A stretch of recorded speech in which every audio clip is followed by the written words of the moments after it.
La-di-da. Look who made it back.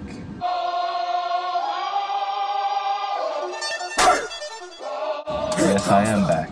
And this absence was fueled by a little bit of Cowboys celebration time, you know what I'm saying? And it's a bye week for my boys, along with the Browns, Niners, Steelers, Giants, and Broncos.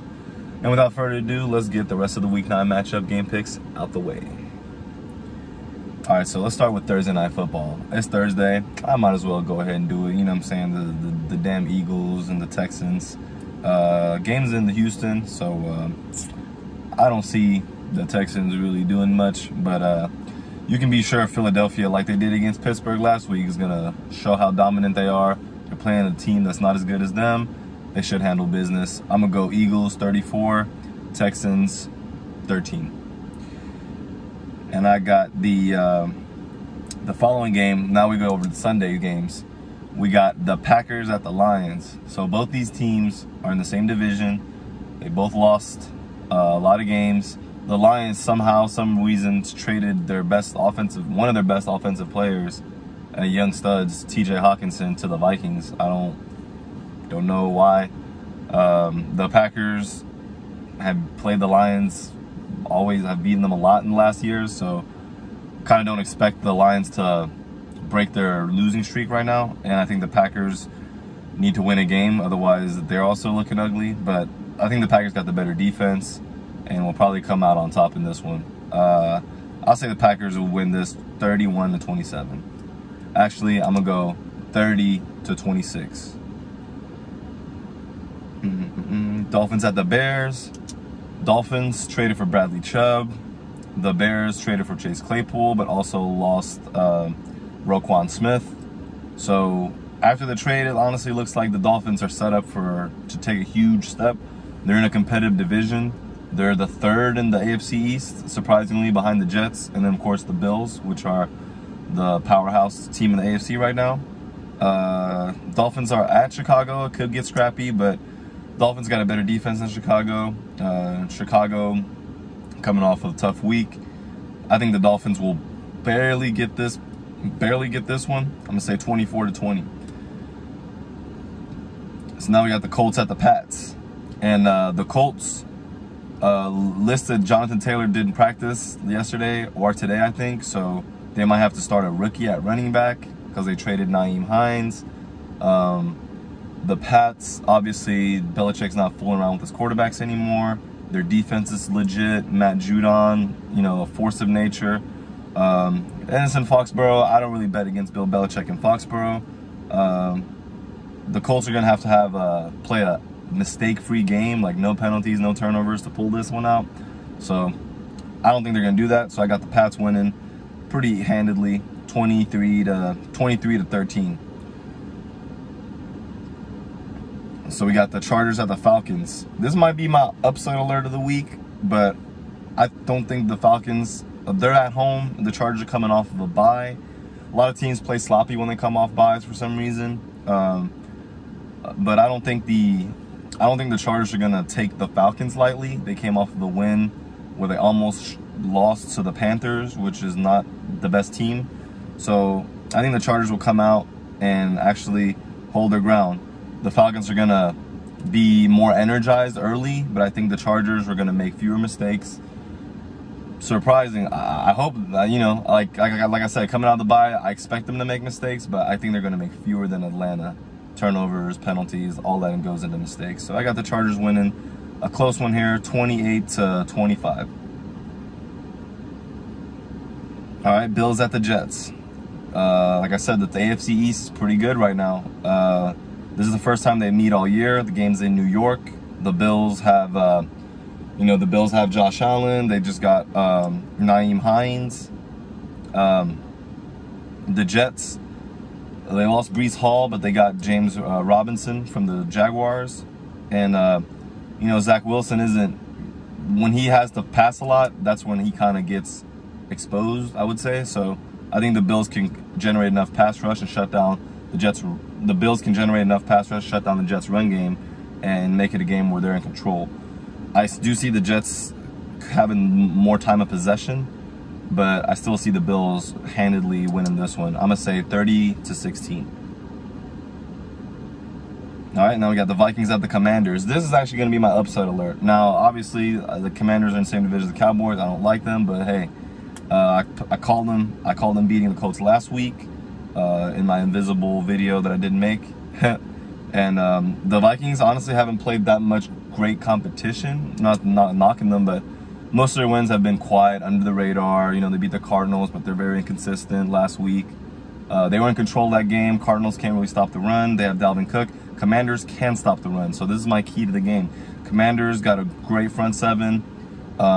It's their secondary that's shaky, but then again, if they stop the run, I think they can get after Kirk Cousins. Vikings, on the other hand, good offense, or I would say the Commanders, I think they're riding more momentum behind Taylor Heineke, so he can stay in front and then not gonna make any crucial bad mistakes. I see the Commanders coming out on this one 21-19. Very low scoring. Commanders. Panthers at Bengals. Bengals are hot, but they did lose that Monday night. Got stomped by the Browns. You know, they put that mud hole in them. You know, good old-fashioned Texas slobber knocker mud hole. But I do think the Panthers are gonna be competitive here. They're coming into Cincinnati. Should be coming off a win against the Falcons, but you know they went to OT. They didn't finish the game. Made some crucial mistakes. The Bengals O-line did not look good against the Browns, so I think they're going to shore that up. They might establish a run with Mixon. I think it's going to be competitive, but at the same time, no doubt who's the better team here. I'm going to go 33 Bengals, Panthers 20-20. All right, Raiders at the Jaguars. So these are two teams that are, I want to say 2-6. The Raiders are 2-5. They had a bye. The Jaguars are at home.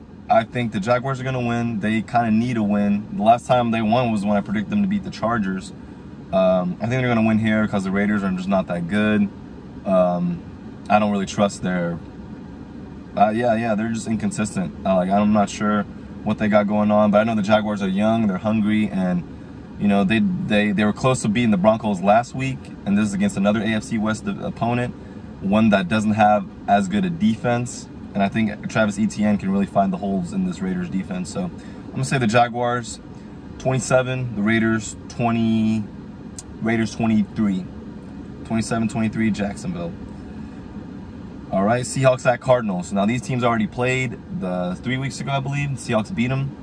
But this time around, and then people have been underrating Geno Smith all year. But I do think the Cardinals are going to come out and even this series, even this matchup. Two division opponents. Games in Arizona. Seattle has got a good running game. They plugged in Kenneth Walker, the rookie from Michigan State. Their tight ends block hard. The Cardinals' run defense is a little shaky, but I just don't see them losing 2 games early to the Seahawks. And if they do lose this game, it could honestly implement or indicate that they're going to make a coaching change soon, because Kyler Murray just got paid, but he's still not happy with the staff. So who knows? And I also think DeAndre Hopkins is a mismatch against anyone in that Seahawks secondary. But hey, we'll have to see it. I think it's going to be close though, so I'm going to say 31-30 Arizona. All right, Rams at Bucks. Now this matchup would honestly have looked a lot better at the beginning of the year. Maybe this game gets moved to the Sunday night game slot. But both these teams are struggling. The Rams lost to the Niners last week. They played them good in the first half, but couldn't stop the run. Offensively, they can't really do much. Matt Stafford's struggling. Pass pro isn't the best. And the Buccaneers, like Tom Brady, the game's in Tampa, but honestly, this game could go either way. I don't really have faith in either team, but I'll say it comes down to a field goal. I think the Rams will beat the Bucks 27-30. So 27 Bucks, 30 Rams. All right, and now we have the Sunday night football game. It's Titans at the Chiefs. Now this game is in Kansas City, and the Titans supposedly are Ryan Tannehill still nursing an injury. Derrick Henry had a lighter load in practice, so that means Malik Willis might start, which last week he only attempted 10 passes.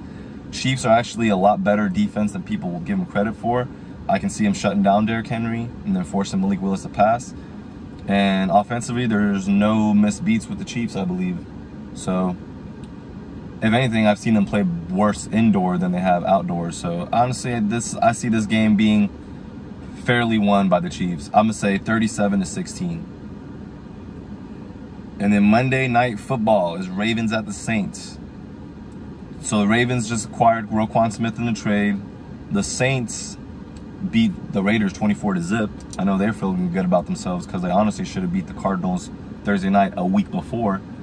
So I think they definitely feel like they're better than what their record is. They're going to play hard. It's in the Dome. It's in New Orleans. But the Ravens, I'm not going to bet against Lamar Jackson.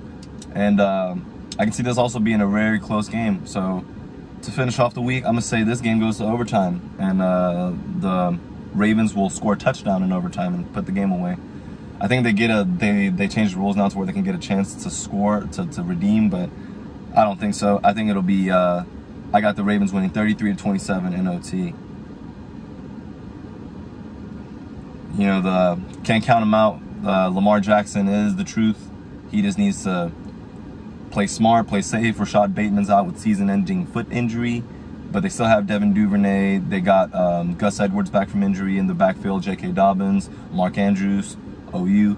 I'm telling you, so that's and he's probably the cream of the crop, along with Kelsey, George Kittle when it comes to tight ends.